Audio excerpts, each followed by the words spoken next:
Welcome back to my reel zone. So ನಾನ್ ನಿಮ್ಗೆ ಇವತ್ತು ಒಂದು ಅತಿ ಮುಖ್ಯವಾದ ಮಾಹಿತಿಯನ್ನು ನೀಡುತ್ತಿದ್ದೇನೆ. ಸೊ ಬಹಳಷ್ಟು ಜನ ನಮ್ಗೆ ಕಾಲ್ ಮಾಡ್ತಾ ಇದ್ರು, ಸರ್ ಸ್ಕಾಲರ್ಶಿಪ್ ಬಗ್ಗೆ ವಿಡಿಯೋ ಮಾಡಿ ಅಂತ ಹೇಳಿ. ಸೊ ಸ್ಕಾಲರ್ಶಿಪ್ ಬಗ್ಗೆ ಕೆಲವು ಮಾಹಿತಿಯನ್ನು ನಿಮ್ಮ ಮುಂದೆ ನಾನು ನೀಡುತ್ತಿದ್ದೇನೆ.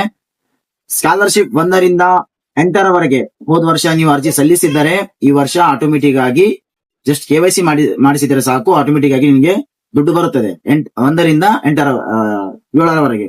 ಸೊ ಅದೇ ತರ 8ರಿಂದ 10ನೇ ತರಗತಿ ಆಗ್ಲಿ, 11 ಆಗ್ಲಿ, 12 ಆಗ್ಲಿ, ಸೊ ಡಿಗ್ರಿ ಆಗ್ಲಿ, ಸೊ ಇವರೆಲ್ಲರೂ ಪ್ರತಿ ವರ್ಷ ಕೂಡ ಆನ್ಲೈನ್ ನಲ್ಲಿ ಅರ್ಜಿ ಸಲ್ಲಿಸಲೇಬೇಕು.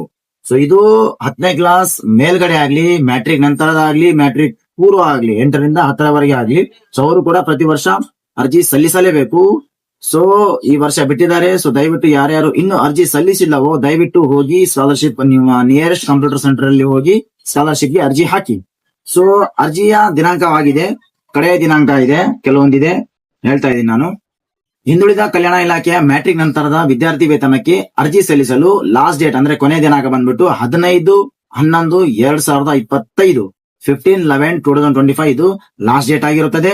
ಸೊ ಅದೇ ತರ ಅಲ್ಪಸಂಖ್ಯಾತರ ಕಲ್ಯಾಣ ಇಲಾಖೆಯ ಮ್ಯಾಟ್ರಿಕ್ ನಂತರದ ವಿದ್ಯಾರ್ಥಿ ವೇತನಕ್ಕೆ ಕಡೆಯ ದಿನಾಂಕ ಬಂದ್ಬಿಟ್ಟು 30/11/2025. ಸೊ ಇದು ಕೂಡ ಲಾಸ್ಟ್ ಡೇಟ್ ಆಗಿರುತ್ತದೆ 30/10/2025. ಸೊ ಅದೇ ತರ ಸಮಾಜ ಕಲ್ಯಾಣ ಇಲಾಖೆಯ ಮ್ಯಾಟ್ರಿಕ್ ನಂತರದ ವಿದ್ಯಾರ್ಥಿ ವೇತನಕ್ಕೆ ಅರ್ಜಿ ಸಲ್ಲಿಸಲು ಕೊನೆಯ ದಿನಾಂಕ ಬಂದ್ಬಿಟ್ಟು 15/1/2026 15/1/2026.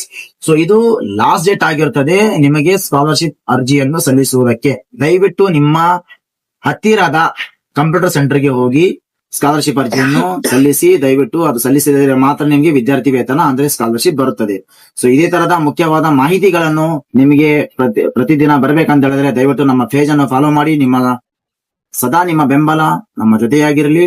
ಸೊ ಇನ್ನೊಬ್ಬರಿಗೆ 5 ಜನಕ್ಕೆ ಶೇರ್ ಮಾಡಿ, ಯಾಕಂದ್ರೆ ನಿಮ್ಗೆ ಯೂಸ್ಫುಲ್ ಆಗಿಲ್ಲ ಅಂತ ಹೇಳಿದ್ರು ಬೇರೆ ವಿದ್ಯಾರ್ಥಿಗೆ ಇದು ಒಂದು ಅರ್ಥ ಆಗಿರಲ್ಲ, ಸೊ ಅವರಿಗೆ ಗೊತ್ತೇ ಇರೋಲ್ಲ. ಸೊ ಅದಕ್ಕಾಗಿ ದಯವಿಟ್ಟು 5 ಇಲ್ಲ 10 ಜನಕ್ಕೆ ಶೇರ್ ಮಾಡಿ, ಎಲ್ಲ ನಮ್ಮ ಪೇಜ್ ಅನ್ನು ಫಾಲೋ ಮಾಡಿ. ಇದೇ ತರ ನಿಮ್ಮ ಬೆಂಬಲ ಪ್ರೋತ್ಸಾಹ ಸದಾ ನಮ್ಮ ಮೇಲೆ ಇರಲಿ. ಧನ್ಯವಾದಗಳು.